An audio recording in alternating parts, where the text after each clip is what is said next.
For me, I just had a hard time understanding how someone could hurt someone so much who they claim to love. It was hard to wrap my mind around someone hitting me or punching me or kicking me and then turning around and saying, I love you. I pretty much experienced like everything on the spectrum, from emotional to verbal to financial.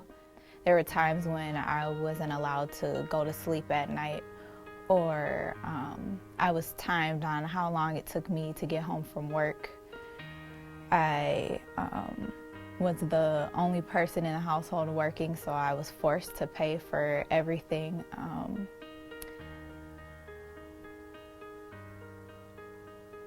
There was a lot of physical abuse, and then there's also a lot of sexual abuse that I experienced too. I had literally just given birth to our son the day before, and I don't even remember what his dad was mad about, but I remember him smacking me in the hospital room and just cussing at me and stuff. And then he left, and I didn't tell anybody that it happened. I just kept it to myself. I had been with him for 4 years, and it's kind of a long time to go through that and not tell anybody. So finally, one day, I remember I used to just pray that I would get a way out, and finally one day it came where I had an opportunity. I had, every time something happened, I would already be in the apartment and there was really like no way to escape. But this particular day, I happened to be at my mom's house, hanging out with the kids in our pajamas, just lounging around, and he called me and he wanted me to get home immediately. And I could tell during that phone call that he probably was drunk, in the way that he was yelling and cussing, and he was like adamant about me getting home, but with no real reason why. And in that moment, it was like a light bulb just went off. Like, I don't have to go home, I'm already gone. Like, this is the perfect opportunity for me to be gone. And I knew that he wouldn't come to my mom's house to come and find me. So I stayed gone. That night he called me, like, it felt like a million times, and it was like a roller coaster. One phone call he would be screaming and cussing and just going crazy, and then the next phone call he'd be apologizing, begging me to come home, and it just went back and forth like that for probably about 3 days. I thought that I was doing a good job of moving on with my life without him, and he showed up through my mom's backyard. Right before he had gotten to the car, my kids were playing up and down the street, and when I saw him coming, I yelled for them to come get in the car. And usually they don't listen the first time, but they must have sensed that something was wrong that day, so they came immediately, and I buckled them all in the car, shut the doors and locked the door. So by the time he got there, they were in the car, and he was walking around the car talking to me, telling me that I didn't have a choice and he was coming with us. And all I was thinking in my head is, if I can get around the car and get to my mom's door fast enough to ring the doorbell, she'll see he's out here and she'll call the police. So that's what I did, but on my way up the sidewalk, he came up beside me and he pulled a gun out of his pockets of his pants and showed it to me and told me, "You don't want to do that."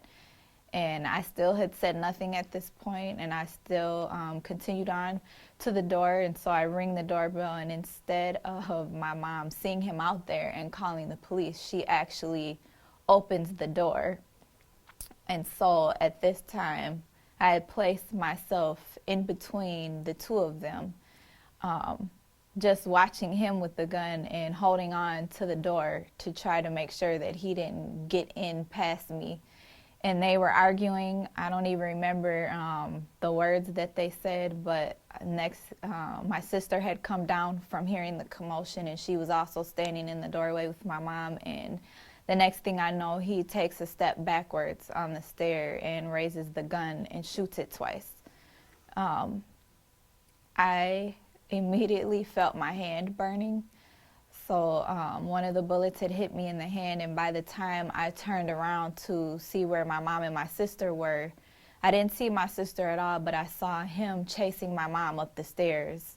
And so I dropped down to the floor on the porch and just started screaming his name, trying to distract him, hoping that he would like turn around long enough for her to get away.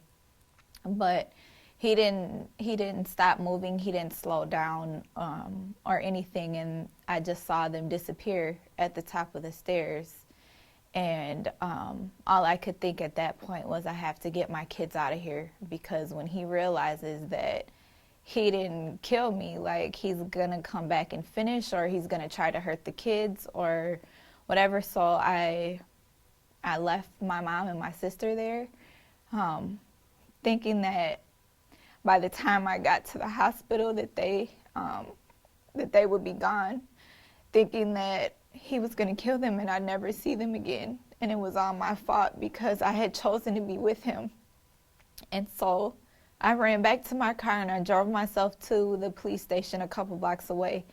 And when I got there, I was yelling and screaming for them to hurry up and get to the house before he was gone, and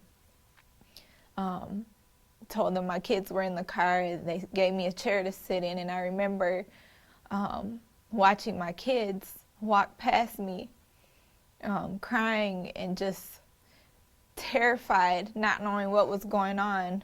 And then they disappeared with the police officer, and next thing I know, I'm in an ambulance.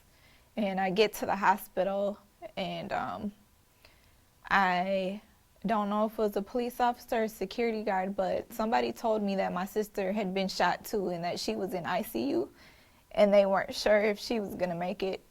And then I passed out, and I didn't wake up from surgery until the next day.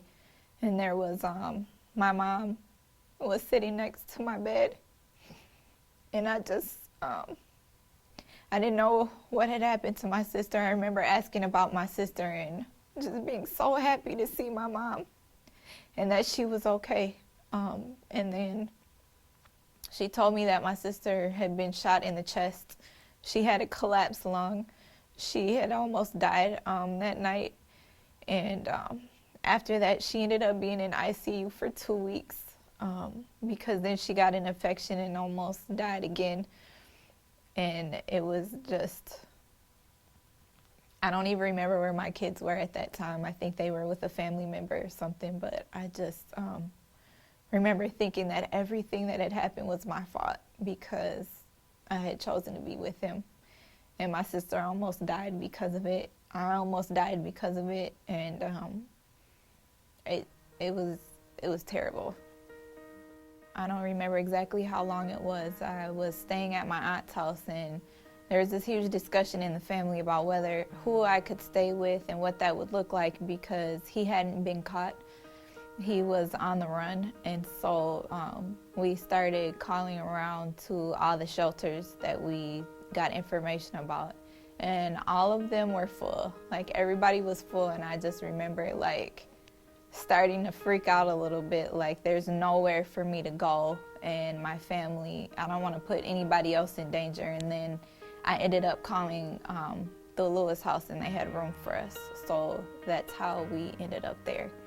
It was, I just remember being scared and uncomfortable and not knowing what was gonna happen next, but everyone that I met at the Lewis house that night was I felt safe when I went there, and I knew that even though he was still on the run, that I didn't have to worry about us being found or anything happening to us while we were there.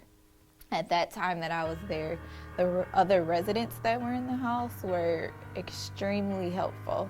because I still had I had to take pain meds and stuff from the surgery, and I remember one time like being knocked out from pain meds for like an entire day, and I woke up freaking out about my kids. And when I woke up, there was like a couple other women in the house who had totally like fed them that day and played with them and just made sure that they were okay so I could sleep and not worry about it.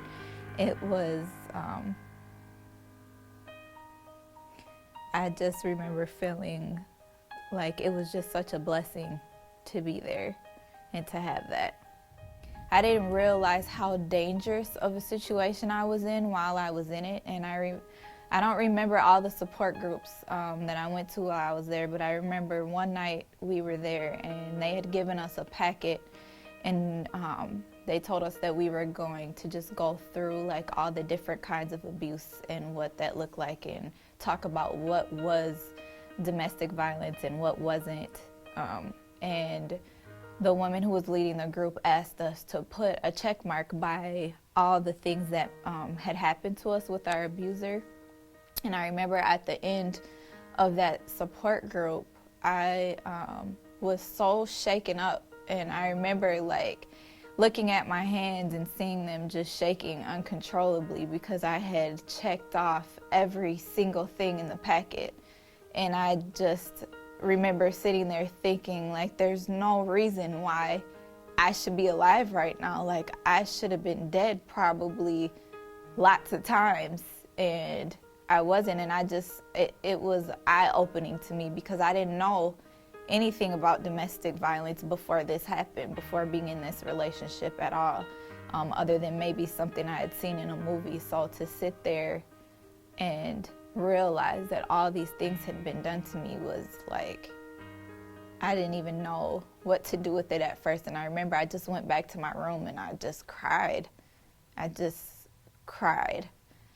I still felt like he was controlling me. I was still scared. I still didn't like to talk to people. I didn't like to share things about myself. And I just remembered thinking to myself, like, I'm not going to live like this anymore. I'm going to take control of my life, and I'm not going to allow him to control me anymore, not even in my thoughts. So I just made a choice that enough is enough, and I will never go through a situation like this again. And so what do I need to do to make sure that this doesn't happen again? So there was a psychologist that came, and I talked to her a couple times, and I just made up in my mind that it wasn't my fault, and I wasn't going to blame myself for it. And moving forward, I was going to figure out how I got into a relationship like that and what I needed to change about myself so that it wouldn't happen again. I believe that